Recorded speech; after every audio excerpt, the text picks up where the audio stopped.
Assalamualaikum warahmatullahi wabarakatuh। Welcome to my good lessons dear viewers. आज हम सूरह बकरा की आखिरी आयत की फजीलत के बारे में पढ़ेंगे और आखिरी आयत पढ़ेंगे। सबसे पहले हम उसकी फजीलत देखते हैं। सूरह बकरा की आखिरी आयत, जिस घर में मुतवातिर पढ़ी जाए इसमें बरकत होगी, औलाद नेक फरमाबरदार होगी।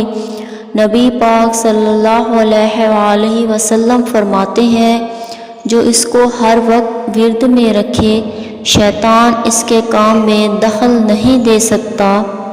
सुभान अल्लाह।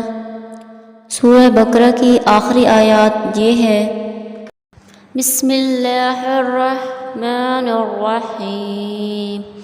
ला युकल्लिफुल्लाहु नफ्सन इल्ला वुस्अहा लहा मा कसबत व अलैहा मक्तसबत रब्बना ला तुआखिज़ना इन नसीना व अख्ताना रब्बना वला तहमिल अलैना इस्रन कमा हमलतहु अलल्लज़ीना मिन क़ब्लिना रब्बना वला तुहम्मिलना मा ला ताक़त लना बिही वअफ़ु अन्ना वग़फ़िर लना वरहमना अंत मौलाना फंसुरना अलल क़ौमिल काफ़िरीन।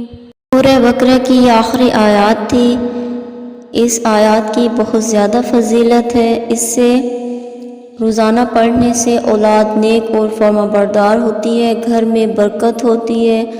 नबी पाक सल्लल्लाहु अलैहि वसल्लम फरमाते हैं, जो इसको हर वक्त विर्द में रखेगा शैतान इसके काम में दखल नहीं दे सकता।